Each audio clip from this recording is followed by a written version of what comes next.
¿Qué tal, queridos amigos? Bienvenidos a este espacio de Medicina para el Alma. El día de hoy tenemos un invitado especial, el cual aprecio bastante, mi profesor de filosofía, Paco Gallardo.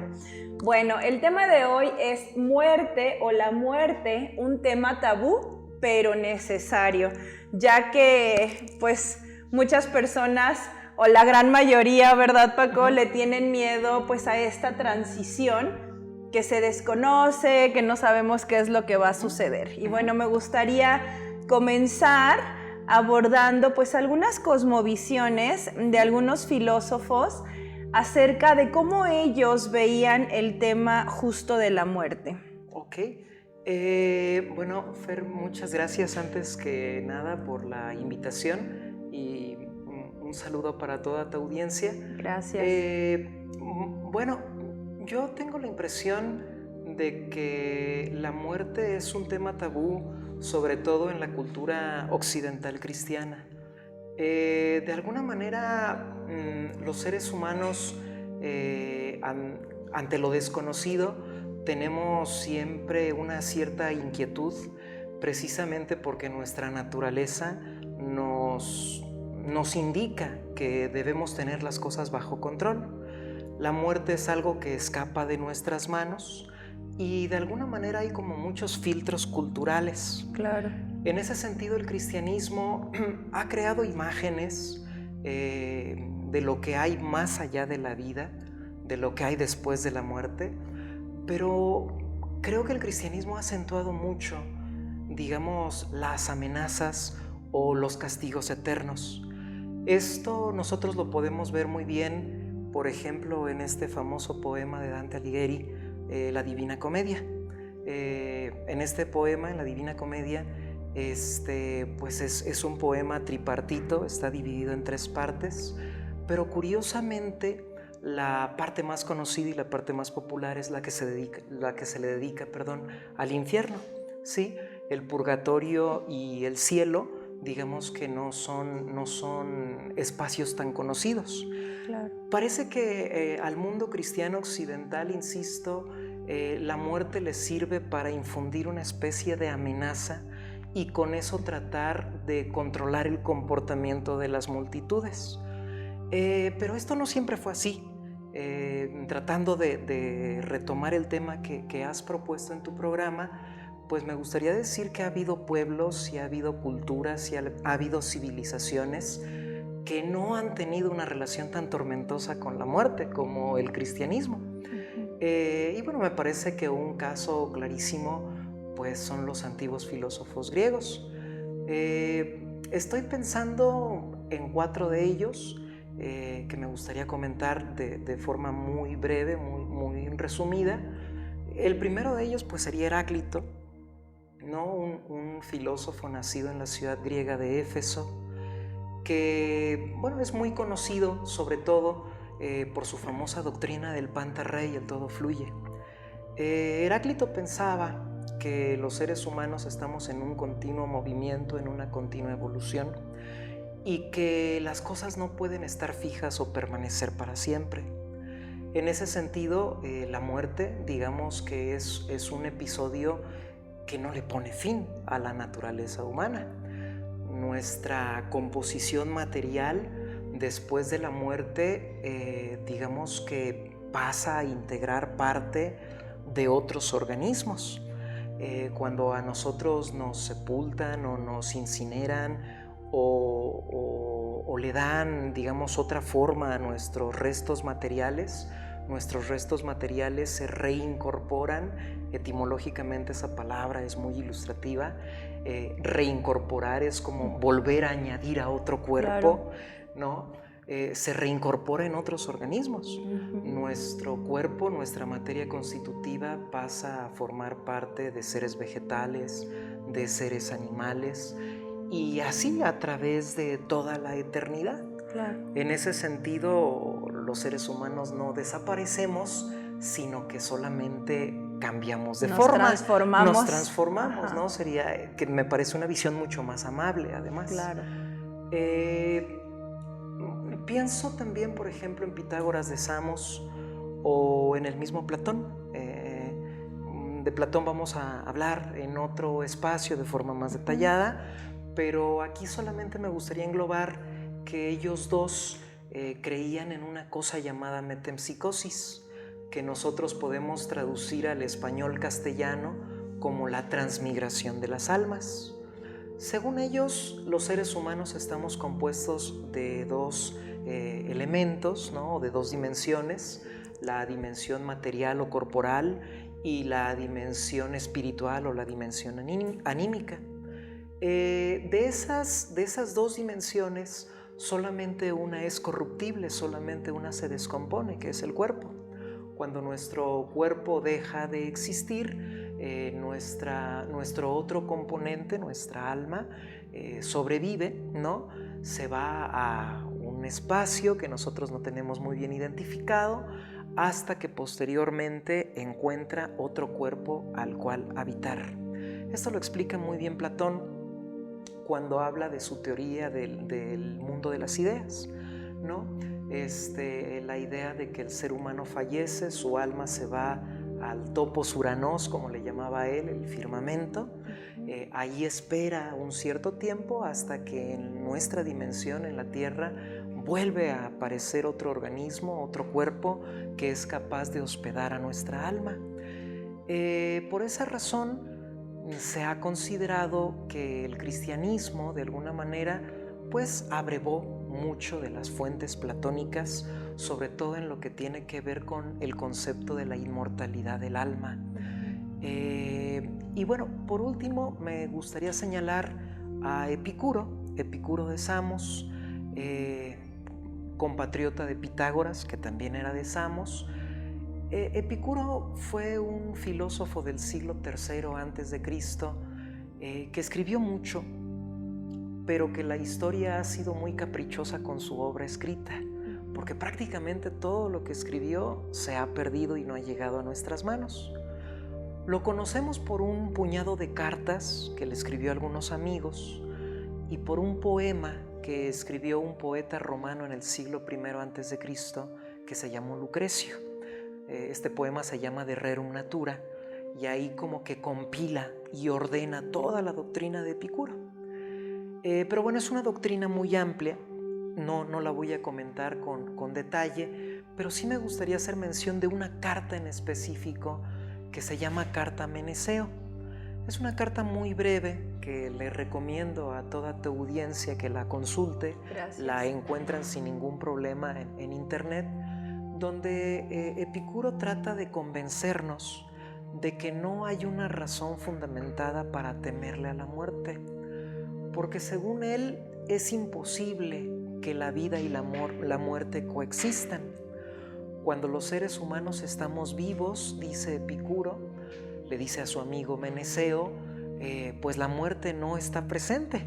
Claro. Y cuando la muerte se hace presente, los seres humanos por definición ya no estamos vivos.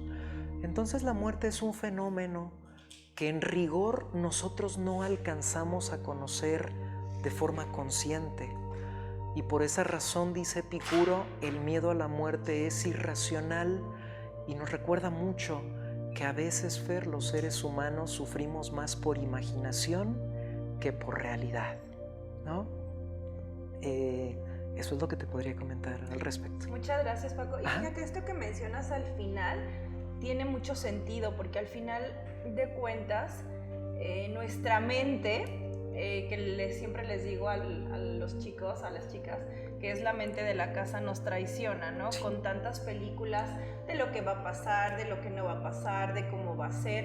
Y finalmente el tema de la muerte como tal es un tabú, ¿sí? ¿Sí? Y seguirá siendo, porque cada cosmovisión lo va a ver de diferente manera, sí. Cada pensador lo va a ver de diferente también forma.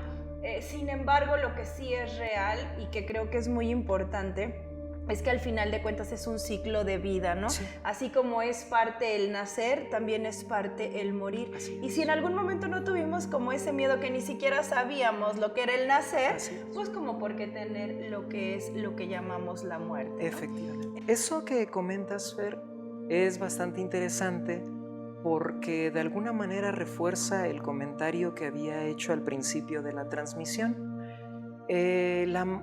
A ver, es importante saber o entender que todos los seres humanos realizamos ciertas actividades o atravesamos ciertos eventos, pero que culturalmente esas actividades y esos eventos adquieren distintas dimensiones.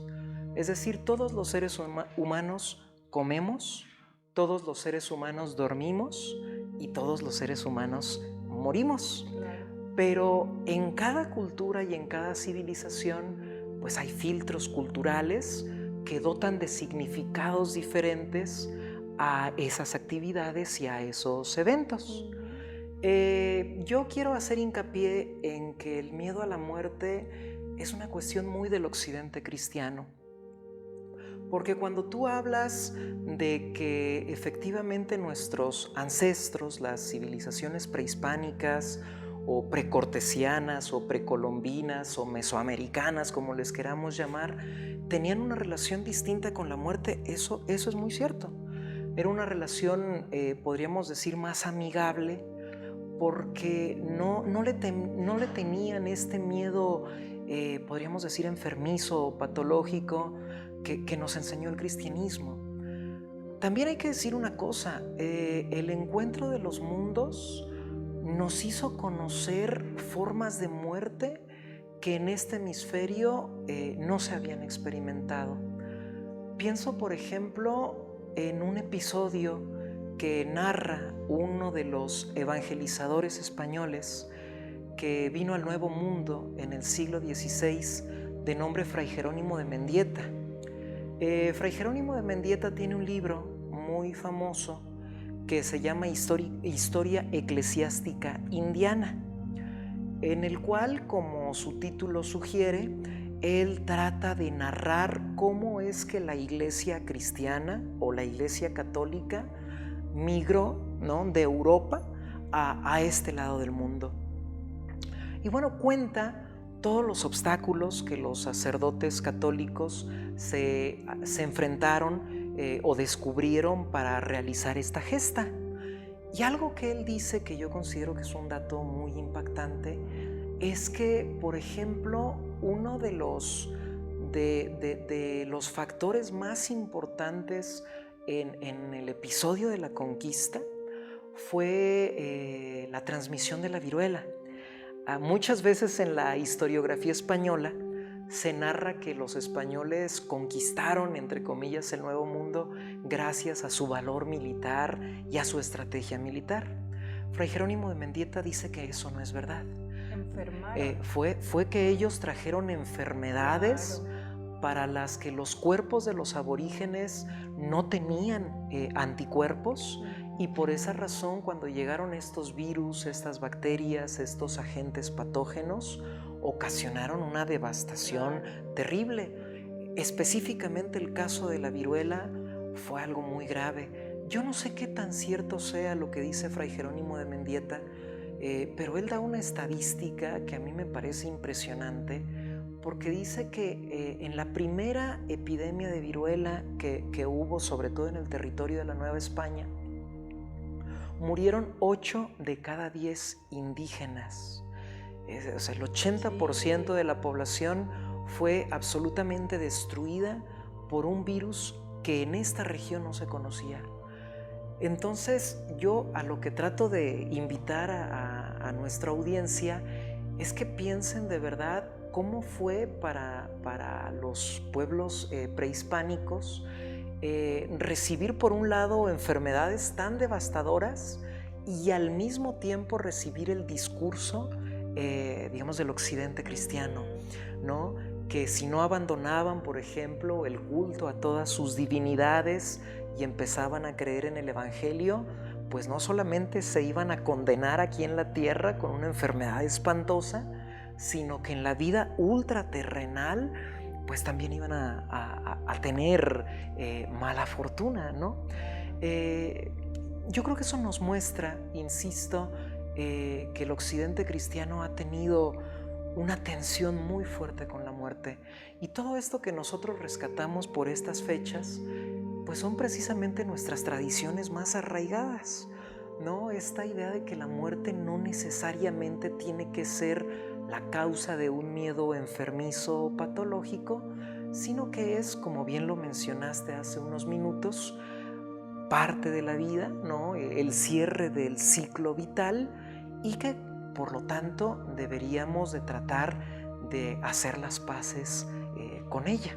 Claro, sí, porque al final de cuentas no hay separación, ¿no? Ellos, nuestros ancestros, ahora sí que nuestros abuelos, no veían la muerte como un tema tabú. No. Para ellos era algo muy normal, que era parte de la transformación de la vida, y que ellos tenían la creencia justamente en que la vida no terminaba abandonando el cuerpo material, al contrario, seguía un camino aún más importante, y tan más importante que ellos mencionan los 9 niveles, ¿no? Del Mictlán, que obviamente va acompañado del Xoloescuincle, de cómo tú en la tierra pues también tratabas a los seres animales como tal, porque no solamente ellos hablaban del buen ser, ¿no? Sino hablaban también de un equilibrio con la tierra, contigo, con tus hermanos, con los animales, con las plantas. Ellos las plantas las veían completamente sagradas, porque la tierra les proporcionaba justamente esto que ellos necesitaban para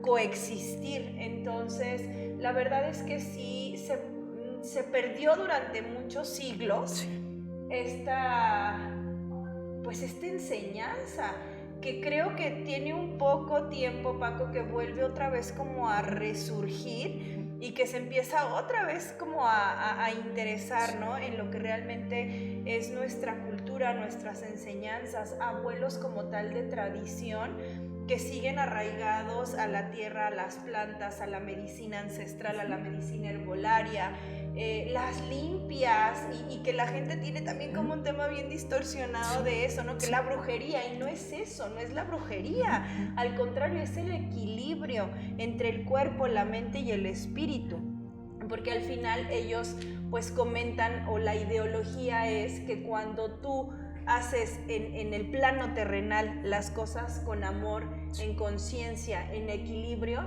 pues en el momento en el que tú trasciendas, en el momento que tú te transformas a esta nueva vida de dejar este caparazón, pues obviamente va a ser mucho más ligera la carga, ¿no?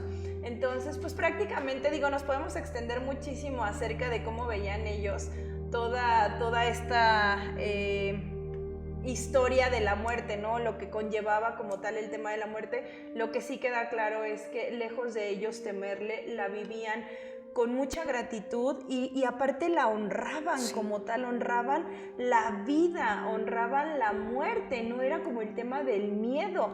Sin embargo, ahorita que tú comentas, cuando llega la parte de la conquista española, o de los españoles, al final de cuentas, ¿en qué se resume todo? Metieron el miedo, ¿no? Y seguimos cargando, ¿cuánto? 500 años después, 500 con ese miedo. Entonces creo que sí es importante hacer conciencia de que al final de cuentas todos en algún momento vamos a partir, unos más pronto, otros después, otros tal vez muy pequeños, pero finalmente es parte de nosotros, y no desde la parte del miedo, sino al contrario. Creo que aquí quisiera como comentar esto. Había una persona que yo estimo mucho, que me hizo una vez un comentario, y constantemente se lo digo también a mis alumnas,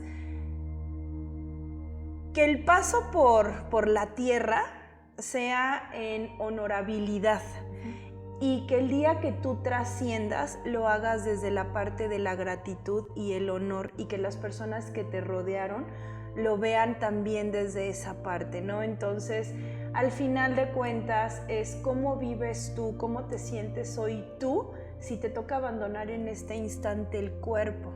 Te vas ligero, te vas con cargas, te vas con enojos, con resentimientos, y si así fuese, pues creo que tenemos ahorita, en este momento, este instante para poder empezar a transformarlo. Así es. Pues Paquito, muchas gracias. Nos vemos el siguiente viernes, porque vamos a seguir platicando acerca de otros filósofos, que la verdad es muy interesante los temas que vamos a abordar. Te agradezco, Paco, por esta pequeña cápsula. Ustedes también en casita, les mandamos un fuerte abrazo y nos vemos el próximo viernes. Hasta pronto. Gracias, Paco.